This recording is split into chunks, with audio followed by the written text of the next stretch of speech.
Pirate Yakuza in Hawaii is the most Yakuza game that has ever Yakuza'd in this Yakuza franchise. And I literally mean that. I mean, chief producer Hiroyuki Sakamoto literally said at the event that this is Majima.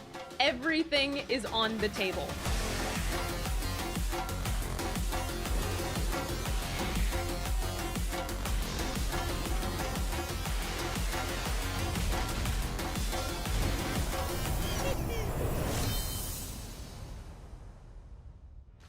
I was lucky enough to be invited out to the Pirate Yakuza in Hawaii media event that RGG Studios put together, and I am here to tell you how it felt to play the game itself, what you can expect from the game, and also things to particularly look for whenever you get to play the game on launch. I'm also happy to say that this video is sponsored by RGG Studios officially, so make sure to click the link in the description for more information to also support the stream.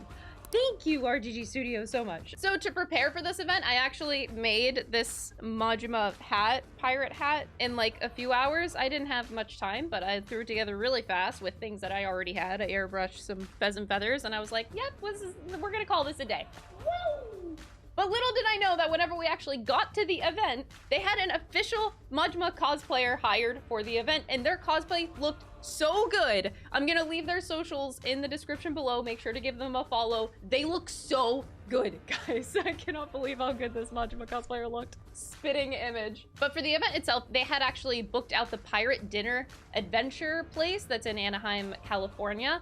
And of course, that is like the most perfect place that you could imagine to book out for an event like this. And the event itself was broken down into 3 parts. We had 70 minutes to do a basic exploration at the beginning, and then we had a 5-minute break. We had 70 minutes to do more exploration and do some Coliseum stuff in Madlantis specifically. And then we had another 5-minute break. And then the last section, we actually got to do a Dragon Kart tournament with everybody that was there. We essentially all raced on one of the courses within the game, and whoever got the lowest score actually won a physical trophy, which I cannot believe they actually made a physical trophy for this event. That was really, really sweet of them to do. Lo and behold, I didn't win, but that's okay. I wasn't even close, but we'll get to those details later, okay?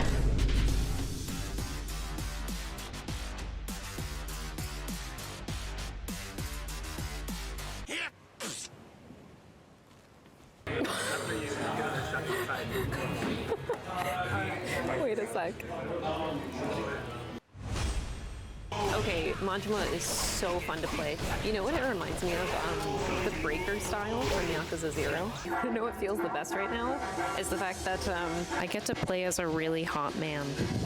There are several different ocean maps open to explore, and it's literally one gigantic minigame. Also, I want to mention that Brent, the PR manager for Sega RGG Studios, had challenged me to play with the eye patch on, and 10 out of 10 would not recommend it. It is so hard. This is where it shows you the different figureheads that you can customize your ship with. You have Nancy the Crawfish, the bear from 9 years ago, Ono Michio, and some others that I won't spoil for you, but there is a lot of really, really fun ones in this game. So there are 2 specific paint jobs that you can put on the hull of your ship. Let me just show them to you, and I'll let you do the math of what's going on here. Okay, so we have this tiger, Saejima, and then we have a Majima one. And those are the only 2 you get. Kinda gay, bro. The ship is really customizable. You can customize the hull, you can customize the trimming, the sails, and the figurehead. All right, y'all, here's the final look. I know this is all you care about of everything I played. You can watch other videos for like gameplay, but I know what you're actually here for. You're here for the other things. So let me show you dripping out your ship, okay? This is my final build. So we got like an ice cream trimming. We got graffiti on the sails. We got the bear from 8 years ago on the front. And we got a nice solid blue cover for the hull. I think it's beautiful. I love the ice cream on the side. This is my ship. So here I was testing the limits of sailing the seas, and my ship just got a little hurt by running into this giant water tornado, but I guess it ended up not being that bad or punishing, I guess. It's hard to say when I only was able to play this for like a few minutes. The number one tip that I can give you as you venture through this game for the first time is to check the tiger often. And also look at him in combat. He actually fights in combat and it is so, so cute. He'll just like, oh, he just jumps out. Oh, it's so cute. But anytime I looked at the tiger outside of combat, he always had something glowing in his mouth. He always has items to give you. So check the tiger often. You get free stuff a lot from the tiger. Oh my God, the little tiger. He plays with you. The tiger fights in the battle. That is so cute. I'm gonna put out a theory right now. So the tiger's name is Goro, I think. The tiger this whole time is just a figment of Majima's imagination and he's not real.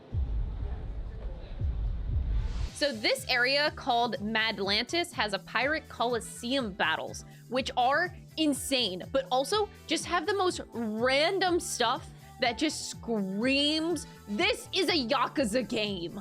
This is the intro to Madlantis, and this queen is such a queen. クイーン、例の日本人ヤクザです。そう。ウブな船長のデビュー戦ね。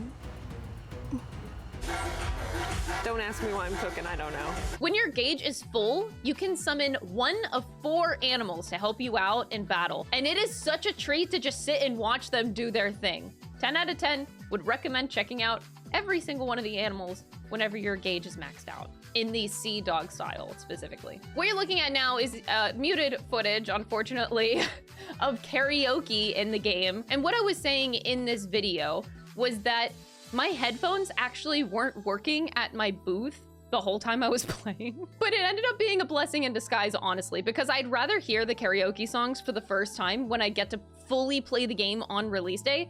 But just to let you guys know, there were 6 songs on there in total, and I believe 5 of them were new, along with 24 Hour Cinderella being the old one. I could be misremembering some old songs. I don't remember all the songs in the Yakuza franchise, but 5 of them I did not recognize whatsoever. I ordered the Sea Dog and the Mad Dog style drinks, and they were both so good. Sea Dog drink. I keep laughing at these tech battles. You just have like the stupidest people on your ship. I just love it. The giant coliseum filled with water. All right, I want you to witness me doing absolutely nothing, but just watch my crew. Go team. Okay?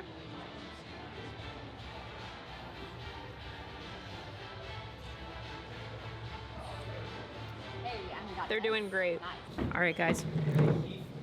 We just got word that everybody here at the event is going to be racing against each other in Dragon Kart.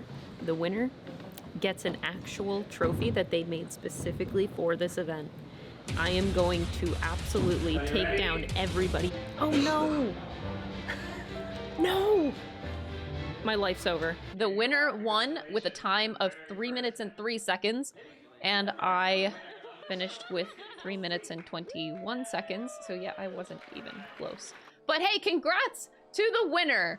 I'm not severely jealous at all. So I'm not allowed to share the Q&A with you guys, the footage itself, but I can at least summarize some of the questions and answers for you guys. So I'm gonna give you a brief rundown of what questions were said and what answers were given on Pirate Yakuza in Hawaii. So the first question someone asked, since Kiryu has aged quite a bit over the course of the Yakuza franchise, they were wondering if Majima was ever gonna get the same treatment, because it doesn't seem like he ages the same way as Kiryu does over the games. And so Sakamoto-san responded with, man, Majima's just a healthier guy.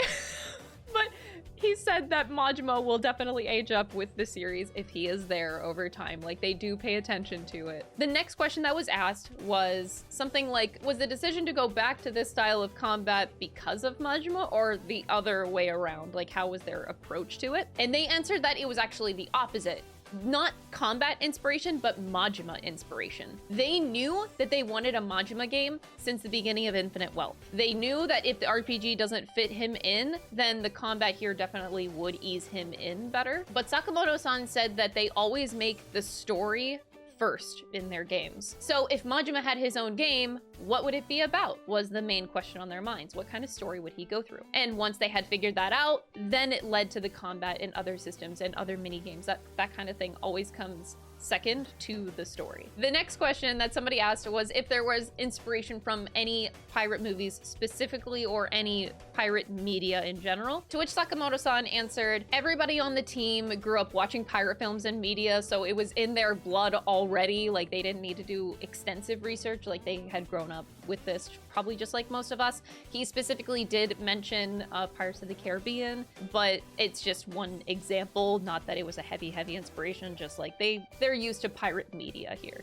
The next question is, how did they decide to make a pirate game in the first place? To which Sakamoto-san answered, at TGS 2 years ago, September 2023, when they announced Infinite Wealth, is when they decided that they were going to make a Pirate Majima game. So while they were making Infinite Wealth, they knew about Pirate Majima already, and they were essentially taking notes about like good ideas that would translate to the Pirate Majima game. So they would like go through making the game and they were like, oh yeah, that'd be a good idea for Pirate Majima. Like, so kind of working on it at the same time, or just like sparking ideas as you're writing Infinite Wealth. Next question is, at some point, did you have an idea for the game that was too strange that they couldn't put it in? He answered, by making a Pirate Majima game that is already off the charts of ridiculousness.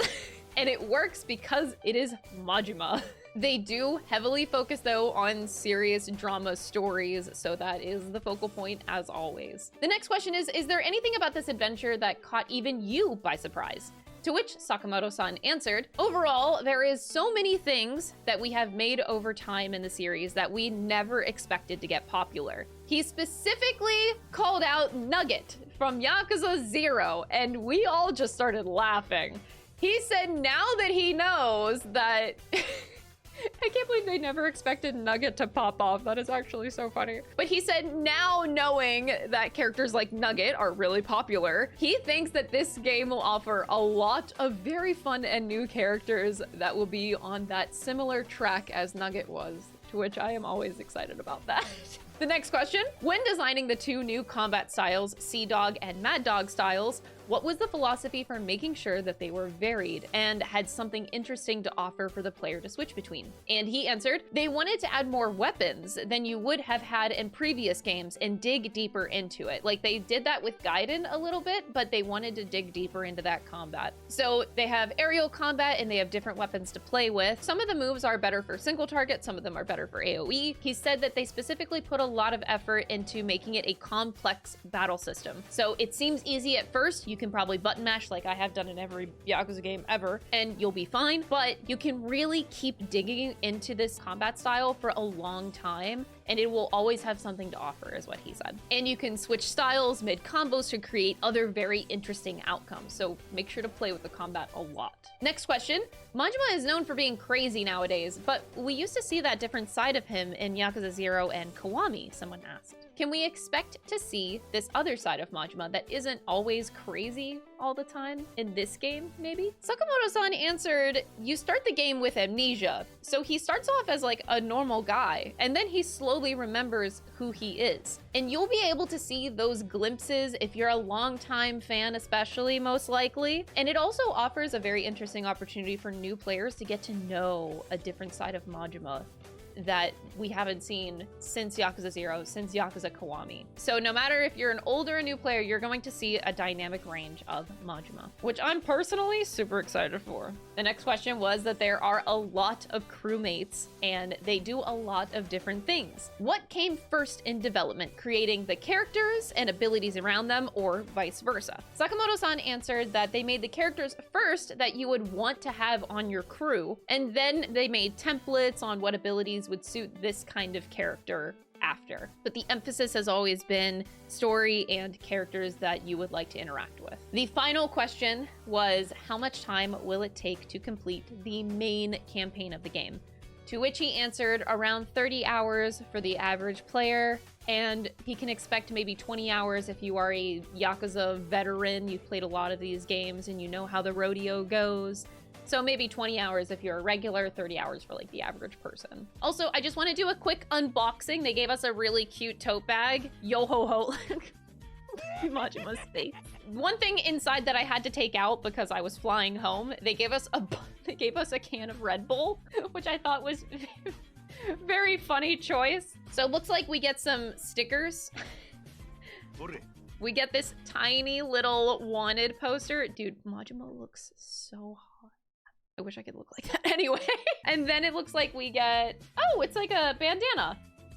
Look at that, beautiful. Actually, I think that's what's supposed to be underneath of his hat in the game. So I'll actually put this in my pirate hat. And that is it. That wrapped up our day, and they actually treated us to the pirate dinner show. That was super kind of them to do. It was such a fun night. I really appreciated them inviting me out for this event. I hope you guys enjoyed the video, and I hope you learned a lot about Pirate Yakuza in Hawaii. Thank you to RGG Studios for sending me out, and also for sponsoring this video. Make sure to click the link in the description, and I will see you guys whenever I start playing this game when it launches on February 21st. Available on PS4, PS5, Xbox One, Xbox Series XS, and Steam. I'll see you on the seas.